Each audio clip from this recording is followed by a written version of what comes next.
What's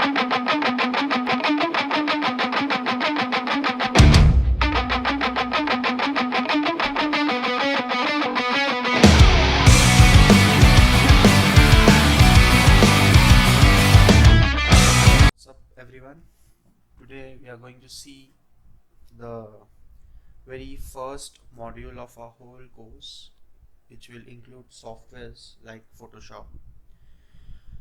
As of I have, given a deep introduction to whole of this course, and if you really want, you can check that video. It's on my channel, and this is the second chapter where we'll start with outlining and how actually this, before creating those levels and how we have to plan those levels, what is the theme of the level, what exactly are we, looking forward to it. So first we'll go and check how exactly, we need, there are some rules to create an outline. Actually a level has a very basic outline for gaming. Before we create any level, we sort of create, like borders and outline with everything. We're going to use very basic shape. If you don't know Photoshop, don't worry, I'm gonna teach the very basics of Photoshop as well. Only for my part of. So we'll go on Google first and we'll check how these outlines are made. Now basically, if you see, like I have one open here, exactly this. So this is a very basic outline of where are the obstacles and what are the mechanics and how will the player, like cross the roads, how many levels are there, stages, or in short we could say, there are floors, like there is chambers, there is lab, and for example, and we are going to study everything in detail. Now what this part is, like this is something, important to use a helicopter, or this is some outlook. So this red one shows that, oh, the level starts. Now I guess like when the level starts, this red star, you could use any kind of symbol to start and end a level.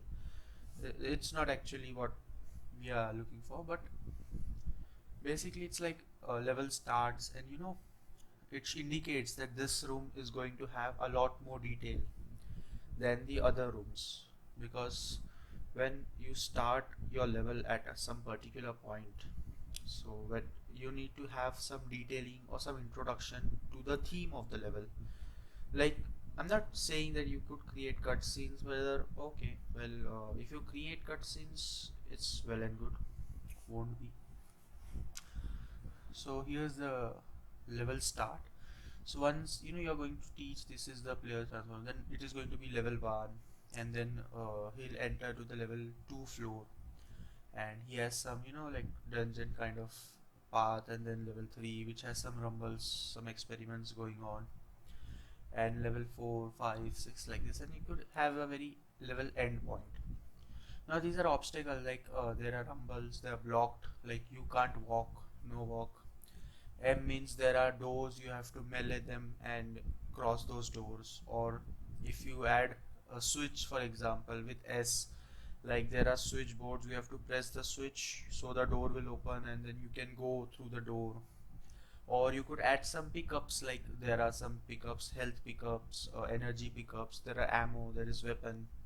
Or you're introducing a new non-playable characters, you can even add like heavy ranged enemy units. Now here he have wrote heavy range, but we'll add just simple enemy units. Like okay, it indicates that there is an AI or there is an enemy that is roaming there, and you have to be, like you have to kill him or take something from him. This is the very basics of this SWAT level design.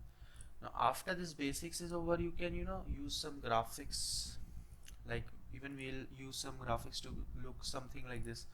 Now these are made for open world games mostly, I'm seeing here, but this is the perfect example. If you'll see, this is exactly the kind of map we are looking for. Like there are houses and how much path is explorable, and how many are been tactically closed, all those paths and everything. So we'll start with the very basics. We'll first of all go to Photoshop. We'll click on File, New, and there we are gonna select any size. See, it doesn't matter, you can select any size, but the reason I'm selecting these sizes are because I'm going to use this actual plane for my reference blocking. Now those professional level designers do this. They create outlines and they actually use those outlines as a plain texture and then start blocking on itself. Sorry. So this is how like it works. Now the very first thing, now for people who don't know Photoshop, the rest of them can skip 30 seconds further. Here is the tray where we have all the tools we are going to need, but we'll mostly be using the shape tools, which is below this black cursor icon. So here are all the shapes available that we are going to use: the rectangle, rounded, ellipse, slide, polygon tool, everything. And here is text. So this too is something that we are going to use common, like we are going to use a lot more times. And we are going to use select tool if we want to move some kind of things, and we are also going to use the move tools. Now select and move I'll teach you later. Well, this is the four basic options that we have to use these and create something, and the remaining I'll tell you later as on we'll start developing those kind of high detailed maps. So we'll start with a very basic shape of a rectangle. Now, I'm not going to actually create a map, but I'll just be creating a reference kind of thing. Now it has a stroke, you know there is fill and there is stroke. If you want that rectangle to be complete color filled, then you use the fill option from here. But now I want it to be colorless, so I go with colorless, and I am going to use stroke for black. And I think I should be 20 is a little bit smaller. I'll go for 24. Now see, it's going to differ from perspective to perspective. So now you can move this. You have to just click the shape and you can move the shape around the whole, I would call it, map for now. So this is our first room. Now this we are kind of learning or case studying those games. So I would suggest that you watch some gameplays of some levels from Counter-Strike, Global Offense, from Valorant. You can even use Doom Eternal for advanced mapping, because the map styles are much better than the other ones. So this is your basic square, and now let's see this. If we want to create floors, for example, so for floors I'm going to use the rectangle again, but this time in a little different way. This is my first rectangle, and here I'm going to use dotted lines. So I'll tell you why I'm using this, and this is the second time.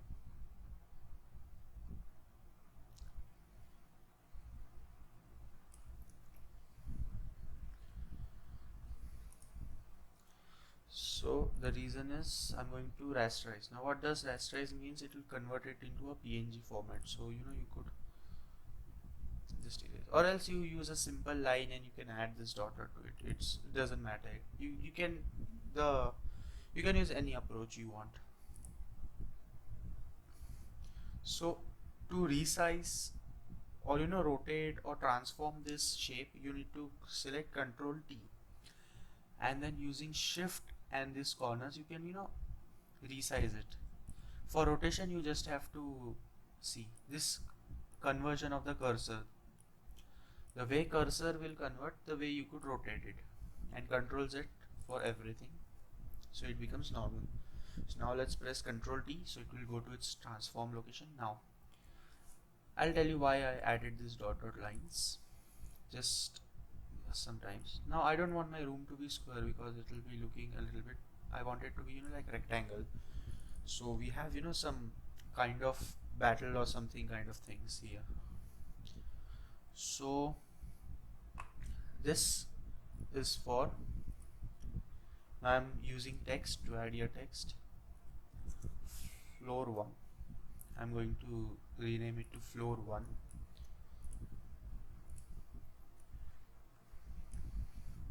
and then copy and paste it below as floor 2. Now it completely depends. This is just a scratch. You can create almost any kind of level you want. I'm not saying you have to be very perfect at creating, because this is just an outline. So now what I'm focusing on, like creating some kind of Half-Life or Doom kind of game from the 90s. So it should have a retro kind of feelings. For that, the very first stage will be always in a very small entrance will be there, like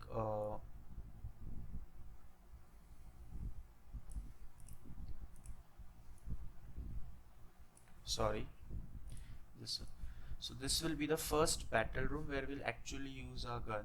But I want it to be, like the player is collecting the gun himself, like he's not getting this gun from someone else.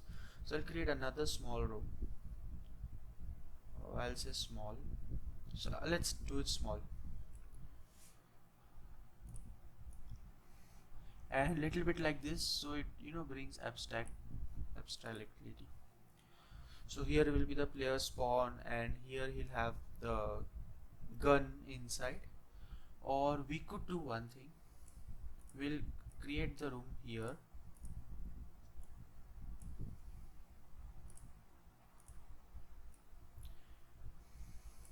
and this will be the main room, and we'll try to create a small entrance, like the door opens and the room enters, and going towards the room there will be this kind of pathway where we'll have the gun floating, and the person will carry the gun, and then he'll go inside the room. So this is how a basic level looks, a very basic kind of. Now in this rectangle, what exactly happens is, like when the player enters, he must be, like he should be able to explore things and everything. So let's make it to look like some kind of hallway of a lab, a scientific lab or something. So here let's create one small stage. This will be a level up. So now how do you identify that this will be a level up? So you could use some texture or some kind of, but otherwise I have kept it in this such a way that like I will remember, yeah, this is a level up kind of thing.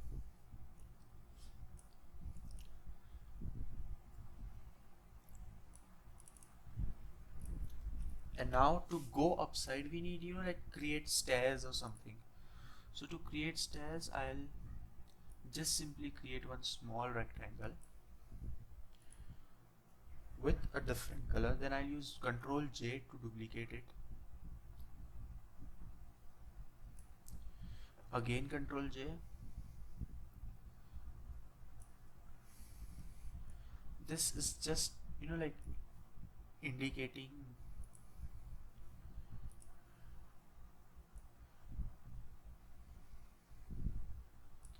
that it is a stair.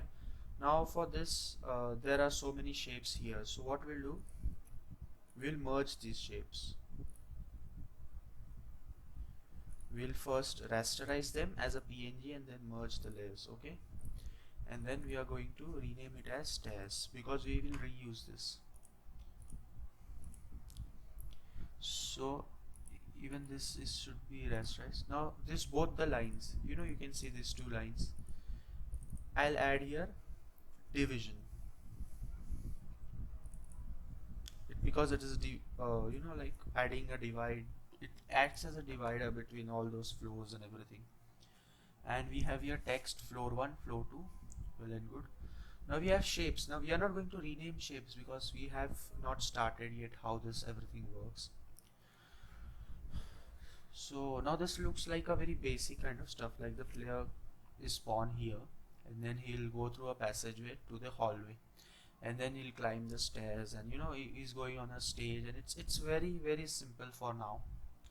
And then here there will be another entrance, so I'll take the rectangle again, and this is showing an exit entrance because its color is gray, so that means it's mechanics.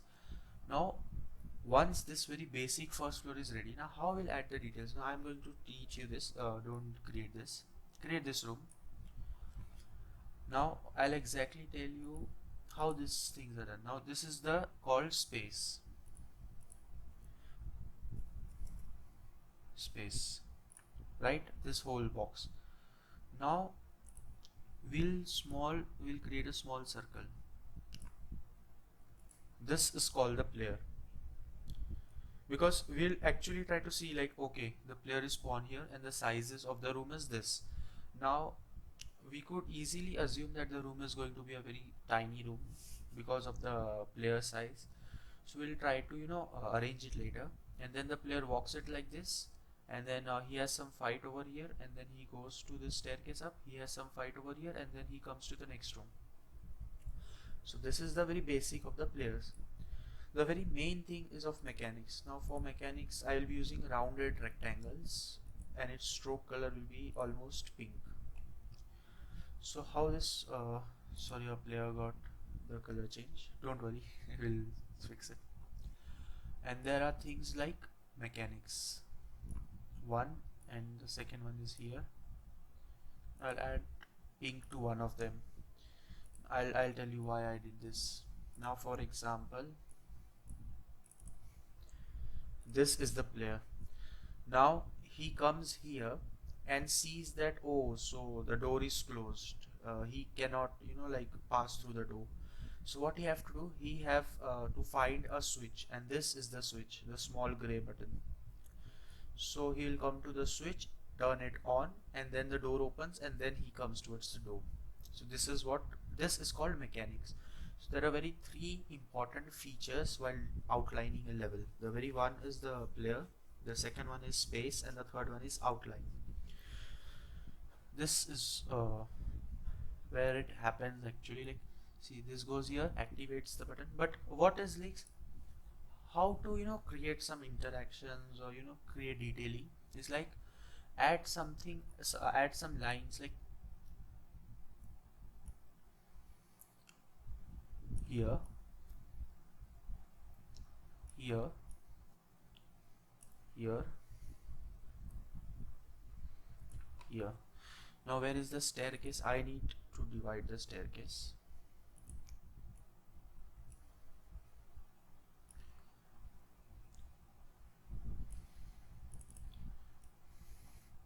Like this. So now you may have a clear idea, which is like we could create a mission over here. Like this is the player, and he came all the way fighting towards this door and finds out that the door is closed. So now what he'll do, he'll look for a switch to open the door, or we'll send a message or some kind of pop-up message, even voice dialogue. So now he has to look for that. So what he'll do, he'll see the check.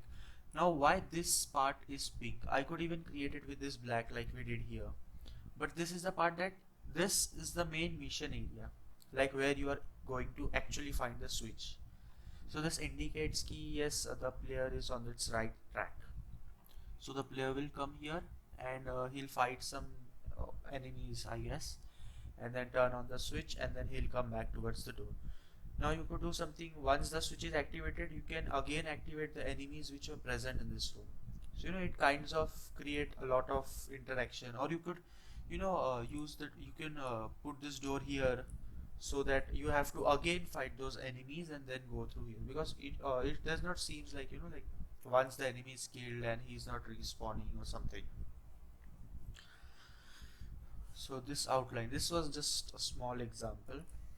I'm deleting everything else, I'm just keeping the players. Now I think I need to resize the player because it's a lot bigger.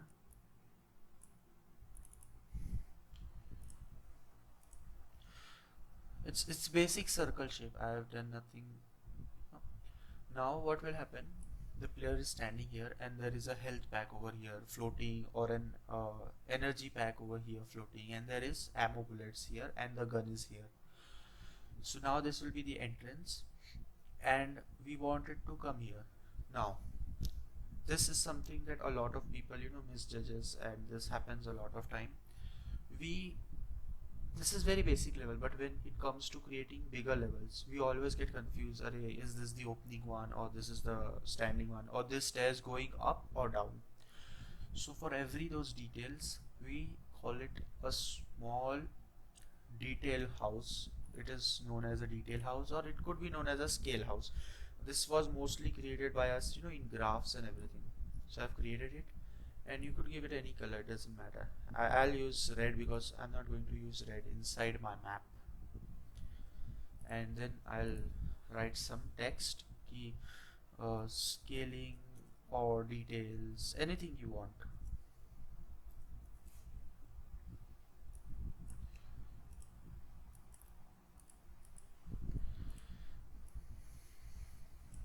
Now what exactly are those details? Now I'm going to duplicate the player circle and I'm going to add it down here, and I'm going to write further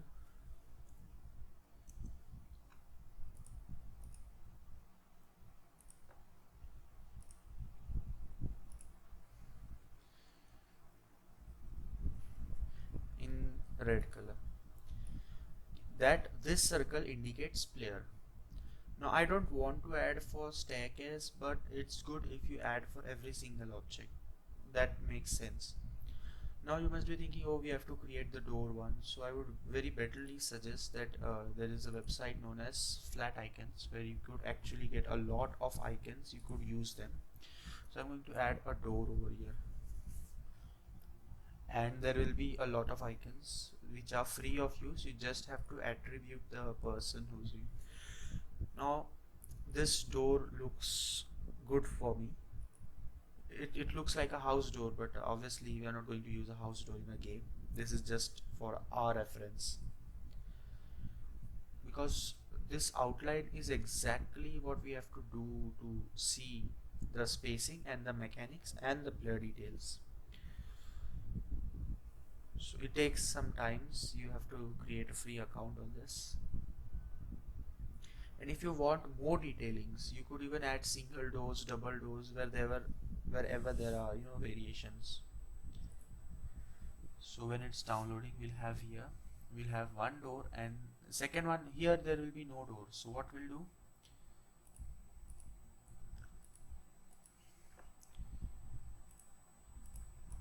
we'll rasterize these things once it is fixed.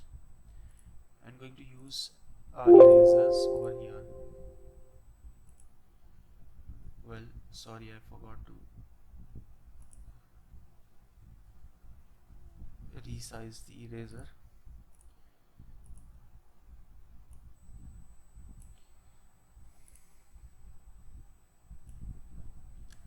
This will just indicate that there are no doors here. The path will be fluctuant. The door will be here. So even for the door,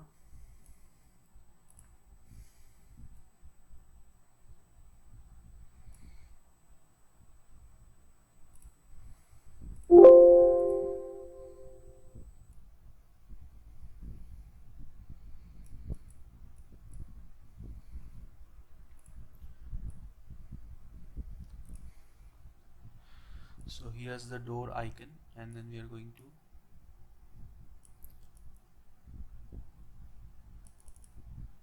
add the door here. This indicates, oh, there is a door that will open automatically, and this kind of stuff we have. Now this whole scene still lacks a lot of details, but I'm not going to mostly focus on the details because like details comes later on. We just want the space for now and all those mechanics and everything. And then the first floor is ready. Actually the main structure is ready. So we'll create the second floor in some kind of like someone enters from this door, so we'll continue from this door itself. Okay, we'll create a passage, and no, this time we can't keep it gray, we have to keep it black.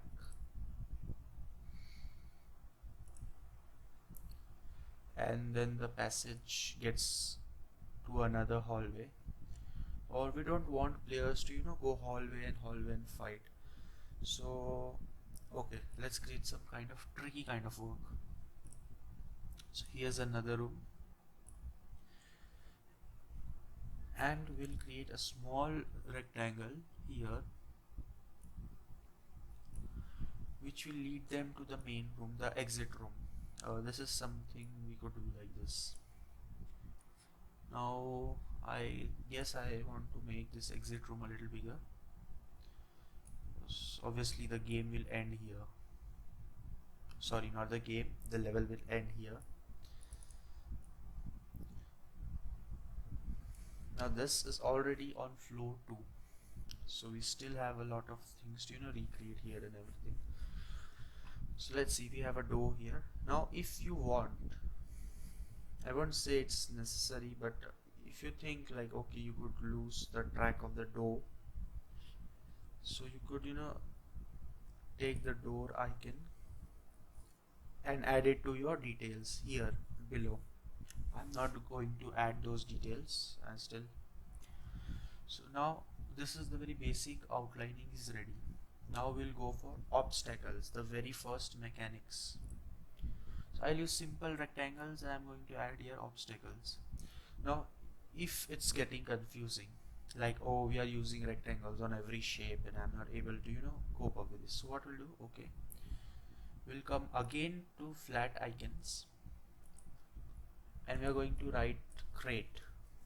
Now mostly obstacles are crate and like pebbles and rock and everything. See, so we have a lot of crate. If you want, you could use colors, but I won't suggest you to use colors now, but we'll surely use them later. I'm going to take the black one or this one. This looks perfect, but this feels more like a crate, so I'll take this one. And now we're back. So we'll be creating obstacles and see how these things start. Now for now we know that, okay, here the level starts, so let's add a small letter for L. Now L here stands for level start, and we are going to copy paste it here and rename it to somewhat, recolor it, sorry, to blue, I guess, like, okay, we'll use blue. Now we'll take this one, add it here. See, when you're alone, like you're an indie developer or something, so this doesn't matter, like you could keep it anyhow you want. But when it comes to, you are in a pipeline, like there are a lot of other developers who are developing with you, then for them you have to create this scaling because it is very important. It's like a level start and level stop or end. End would make more sense. Yes, it did make more sense. So we'll add level end here. So it states that level